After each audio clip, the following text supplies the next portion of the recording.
Assalamualaikum warahmatullahi wabarakatuh. Di sini saya Ria Fitriati Soliha dari kelas akuntansi dari 2017 dengan NIM 171603x18 dari Universitas PGRI Adibona Surabaya akan mempresentasikan tentang hasil penelitian saya yang berjudul tentang analisis dana syirkah temporer menurut dasar peraturan PSAK 105 tentang akuntansi mudharabah yang akan disajikan dalam pos kewajiban negara pada PT Bank Panin Syariah Tbk. Di sini saya dibimbing oleh dosen saya yang bernama Dr. Taufikul Afkar, SPD, MPD, MAK. Langsung saja kita membahas tentang latar belakang. Latar belakang yaitu berdasarkan prinsip kaidah al-mudharabah, bank syariah akan berfungsi sebagai mitra baik dengan penabung maupun dengan pengusaha yang meminjam dana. Itu menurut Kuncoro pada tahun 2002. Antara kedua diadakan akad mudharabah yang menyatakan pembagian keuntungan masing-masing pihak. Salah satu penghimpunan dana yang menggunakan prinsip mudharabah adalah dana syirkah temporer yang merupakan dana yang diterima sebagai investasi dengan jangka waktu tertentu dari individu dan pihak lain di mana bank mempunyai hak untuk mengelola dan menginvestasikan dana tersebut dengan pembagian hasil investasi berdasarkan kesepakatan.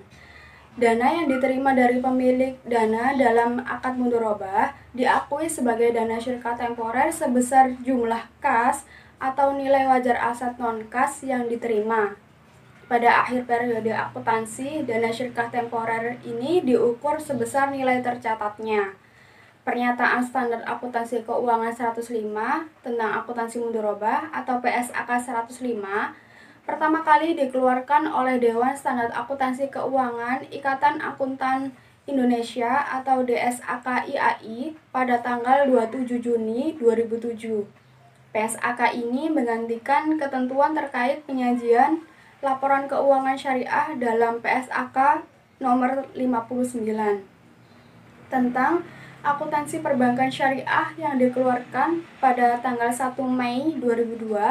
PSAK 105 ini mengatur pengakuan, pengukuran, penyajian, dan pengungkapan transaksi mudharabah. Lanjut, kita membahas tentang rumusan masalah.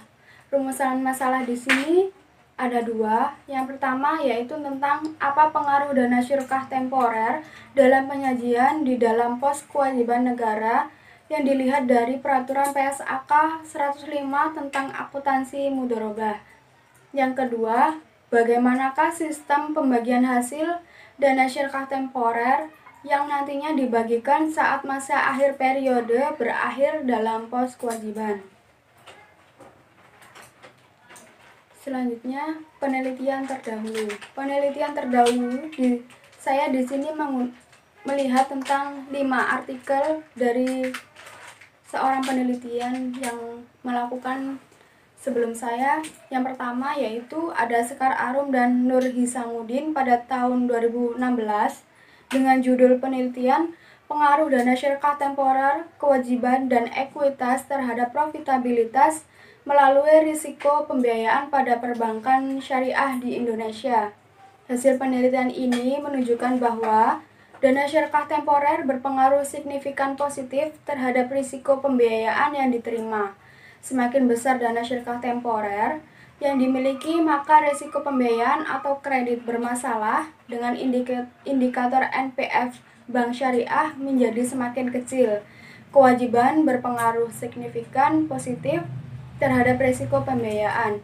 Semakin besar kewajiban yang dimiliki bank, maka risiko pembiayaan atau kredit bermasalah dengan indikator NPF juga akan semakin besar. Tidak berpengaruh signifikan terhadap risiko pembiayaan.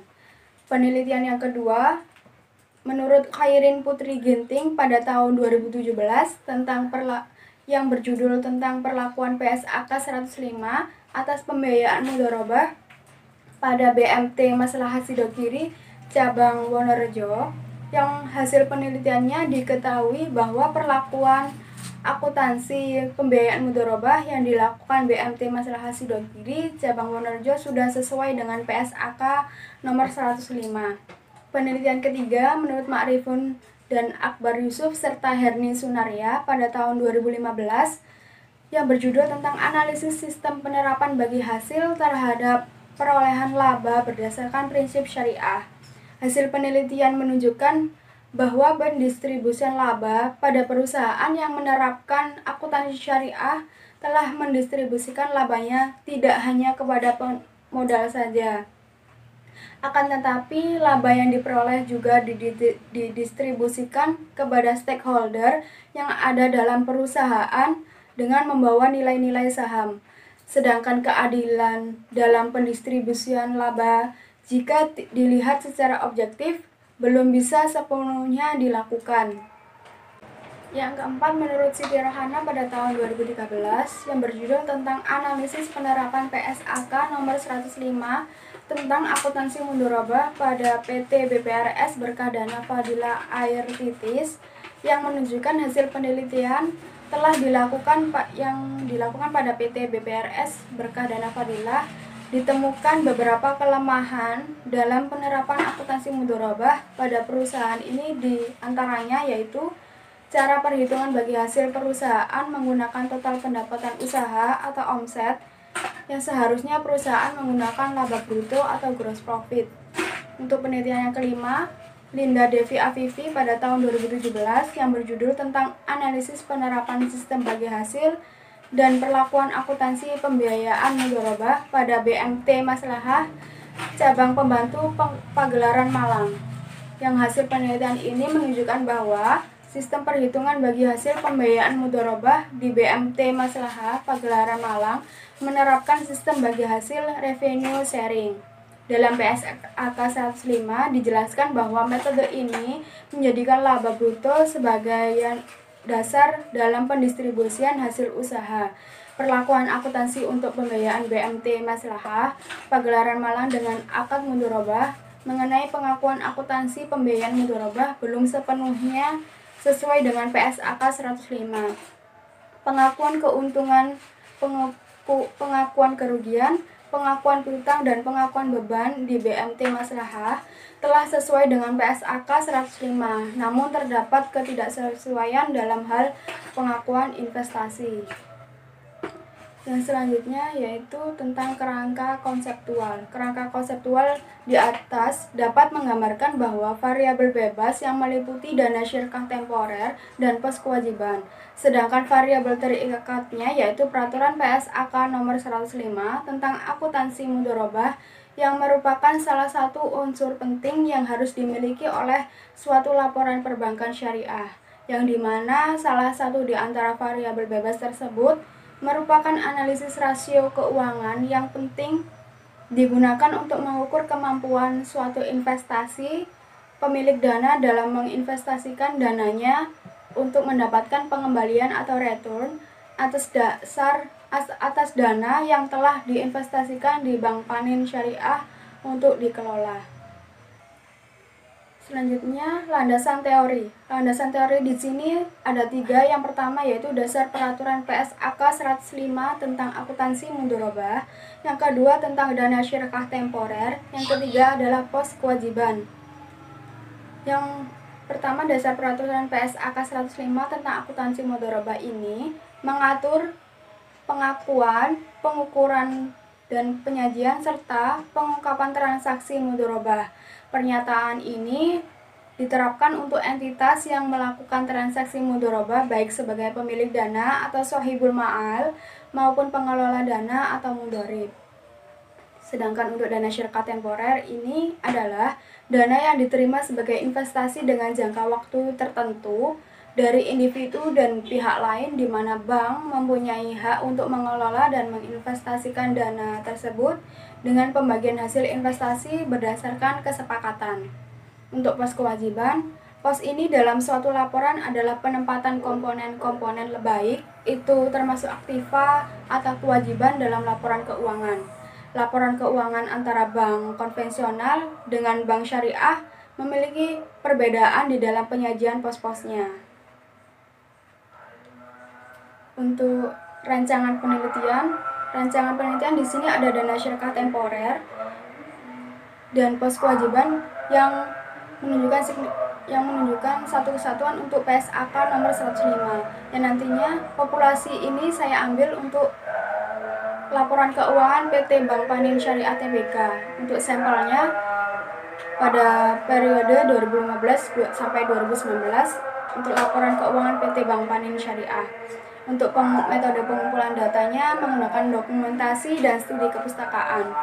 Analisis datanya saya menggunakan analisis regresi linear berganda dan merujukkan pada hasil penelitian. Lanjut, kita membahas tentang analisis data. Analisis data di sini saya menggunakan regresi linear berganda yang bertujuan menghitung besarnya pengaruh dua atau lebih variabel independen, misalkan X1, X2, X3 sampai Xn terhadap satu variabel dependen atau Y. Analisis ini untuk mengetahui arah hubungan antara variabel independen dengan variabel dependen, apakah masing-masing variabel independen berhubungan positif atau negatif, dan untuk memprediksi nilai dari variabel dependen apabila nilai variabel independen mengalami kenaikan atau penurunan. Data yang digunakan biasanya berskala interval atau rasio.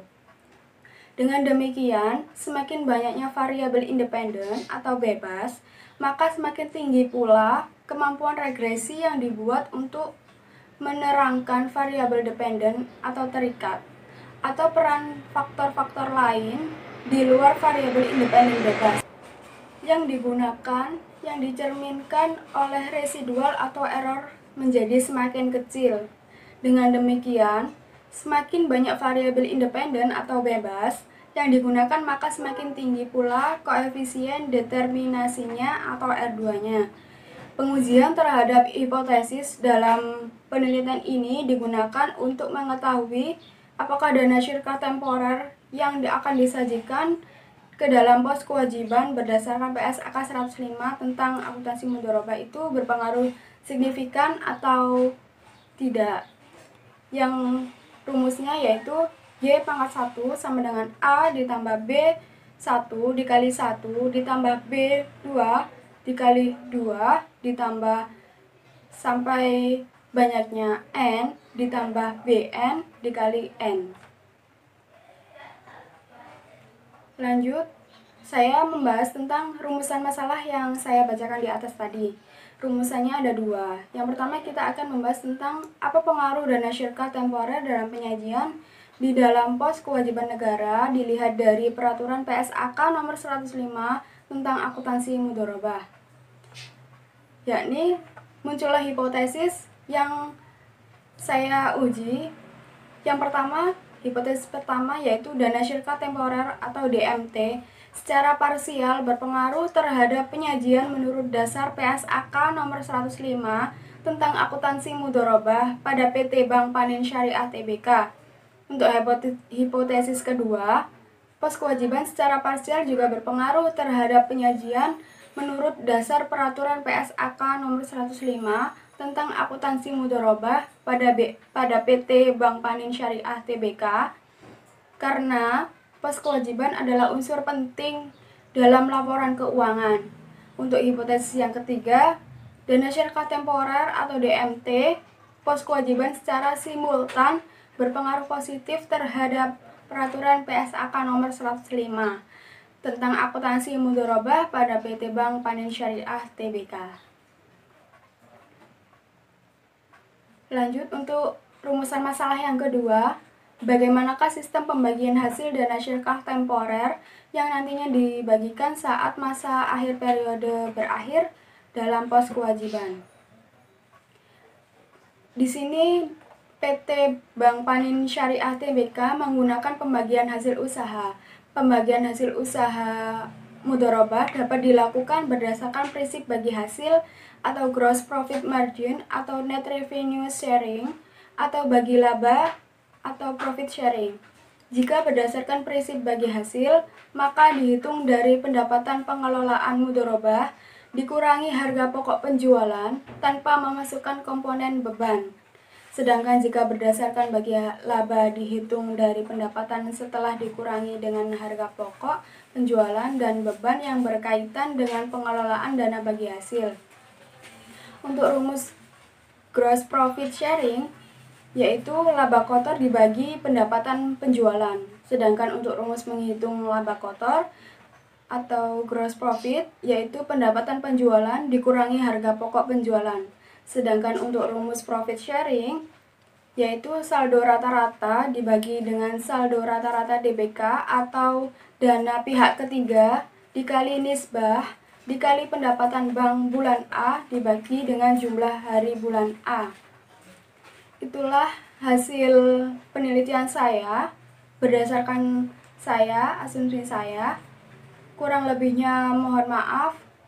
Semoga bermanfaat dan terima kasih. Wassalamualaikum warahmatullahi wabarakatuh.